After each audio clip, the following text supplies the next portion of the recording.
we're not going in the right direction. We're not trending upwards. So we got to figure it out. It was 3 tough ones. We got another one tomorrow. That's a must-win for us.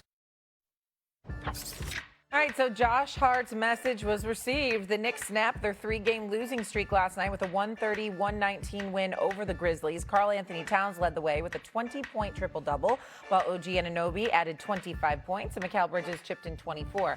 The Knicks sit third in the Eastern Conference. Let's go back to Cat, though. He had 20 points, 11 boards, and 11 dimes, recording his 4th triple-double of his career and only his 2nd with the Knicks. And so now this question, really think about it, too.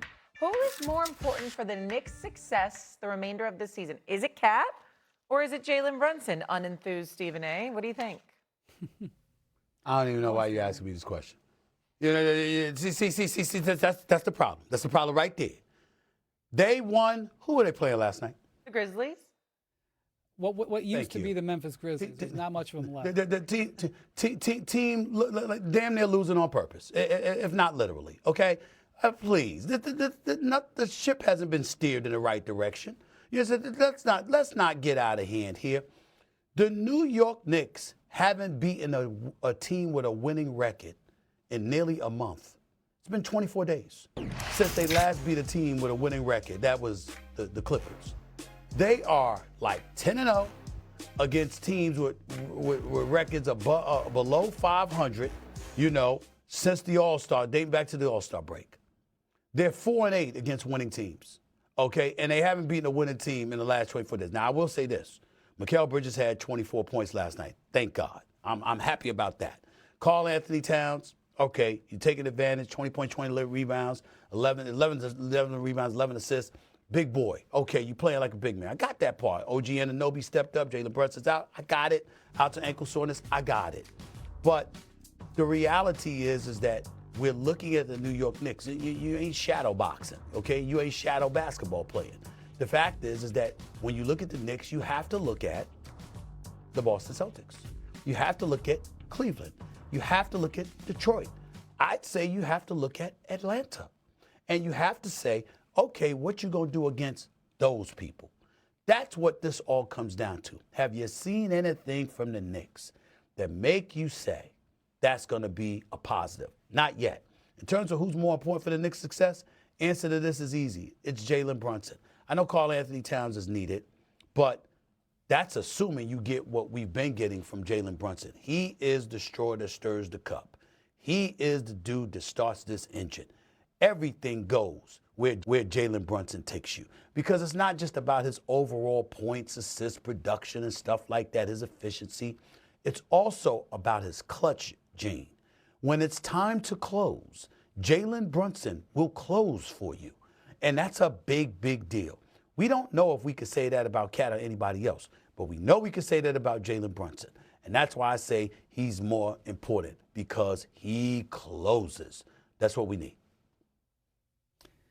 So the Knicks, what this record shows, Shea, is that the Knicks are a good, not great team right now. Maybe they will be a great team in the end.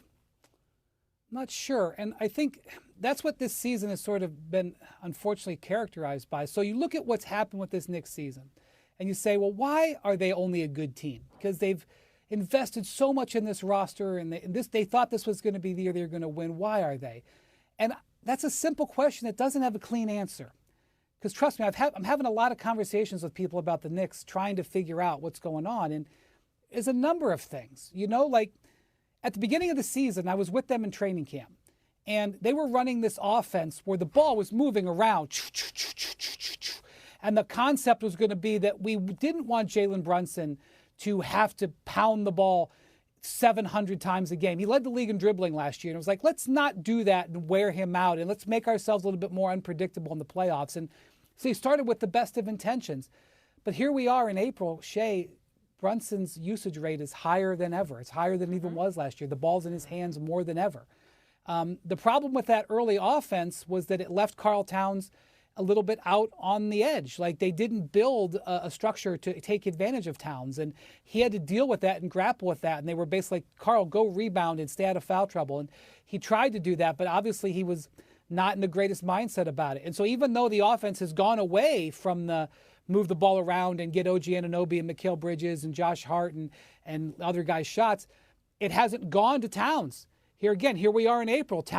He hasn't had this fewest shots in games since he was a rookie. I mean, here we have Jalen Brunson last night, not on the game. They were taking care of his ankle. He still only took 12 shots. I mean, he was passing the ball. The ball came to him and he was distributing it, and he had 11 assists. And so you're wondering, well, why don't they have him distribute a little bit more, okay? And you look at like their defense. For a big section of the year, their defense was top 5. And you're like, wow, they've really got their defense into a good place. This last month or so, their defense has collapsed down the rankings. So I'm trying to put my finger in the dam, Stephen A. How do I do this? And so I don't have a clean answer, and I don't think they do either. Now, I love the way that they're constructed. I think that they can make a run, but I'm having a hard time getting a belief in it. Damn it, I don't believe. I love them. I just don't believe. And I don't believe because my eyes tell me not to believe. Now, here's what we have to pay attention to. So I've got numbers up here comparing them to last season under Tibbs to this season with Mike Brown.